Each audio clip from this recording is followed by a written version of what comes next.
Hi everybody, welcome back to Hockeybar. It's great to see you today. We have an episode to get through, so let's get to it. So our first part of news is about Jets defenseman Josh Morrissey, who is unfortunately going to be injured for a little while. He's one of their best defensemen, so it's kind of a hurt for them, and hopefully everything works out for him. He's expected to miss up until the playoffs in about 2 months. So he was injured on Sunday's game against the Coyotes. It was a 4-1 loss, I believe. So it wasn't a good game for the Jets as is. And of course, losing Morrissey hopefully won't be too much of a problem in the near future. So without Morrissey, the defense is a little different. They also are without Bufflin. So two great defensemen. They have injured right now. So hopefully everything works out and the offense keeps it up and the defense plays harder. I don't know, but I just really hope the Jets get it together. So now moving on is another great milestone for the great Roberto Luongo, who's been in the league for years and upon years. So he's currently playing for the Panthers. He has been for a couple of years. He is now number 3 all time in wins for or by a goalie. So that's very hard to get there. So obviously Marty Brodeur is number 1, followed by Patrick Waugh. But he just passed Ed Belfour, and he has 485 wins. So now to move up, it's probably going to get even harder. So congrats to Roberto Luongo in his long career and what he's accomplished this far. It's very, very accomplishing to break a record like that. So hopefully it keeps going. We'll see how he is soon. And then lastly, the Lightning have now hit 100 points this season, which is kind of earlier than expected. But the Lightning have been stellar all season, and this is just kind of a nail in a coffin, if you will. Very, very good for them. So they've hit 100 already. I don't know if they're the earliest team to do so by date and by how many games played. I believe one of the 90s Red Wings teams did that in the 90s. So one of the cup runs in the late.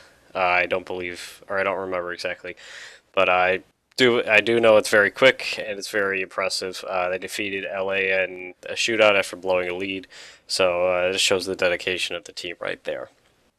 So our first game to watch is between the Flames and Islanders. Both of these two teams are great, and they both put a lot of effort in recently. They're very high in the standings. The Islanders are near the top of the East.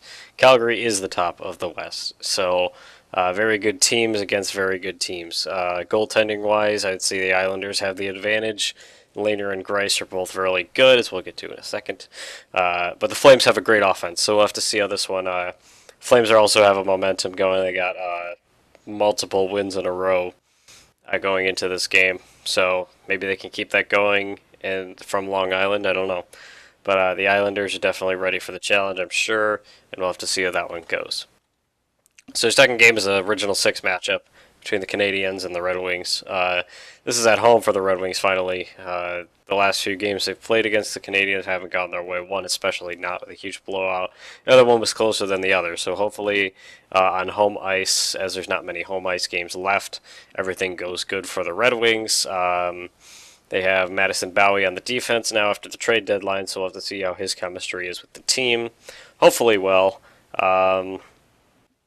And hopefully everything goes good for the Red Wings. They kind of need to start working if they have any shot at making the playoffs. They're one of the worst in the East, in the league rather too. So a lot of work needs to be done. The Canadiens, I believe, are a couple points off of a playoff spot. I know in the Atlantic Division, there's the Lightning, Maple Leafs, and Bruins are all near the top. Canadiens, I think, are right below there. So Canadians need to put into work. Red Wings need to put in a lot of work. So that's how that's currently sitting. And now moving on to our stats. Nikita Kucherov now at 101 points and 71 assists. Got an assist in his last game against the Kings. So now he's still leading in both categories by a long shot. Alex Ovechkin still sitting at 44 goals. And plus minus is actually tied. Backlund obviously has plus 30, along with teammate Mark Giordano. So hopefully that changes tonight with the Islanders, and we'll see how that one works for the Flames. So in goalies, as I just talked about the Islanders, Leonard, of the Islanders, doing very good. Always has. This been consistent all season. He's had a 207 goals against average and a 93.1 save percentage, leading at that. Marc-Andre Fleury playing again tonight. Hopefully he gets a win and maybe a shutout, as he's tied with Andrei Vasilevsky of the Lightning in shutouts as well. So I want to thank you guys for tuning in. I know this episode's going to be out late, so I appreciate the support. If you're new to this channel, do make sure you hit the subscribe button. We do videos like this every day. It really means a lot. So I want to thank you guys again for tuning in, and we hope to see you again.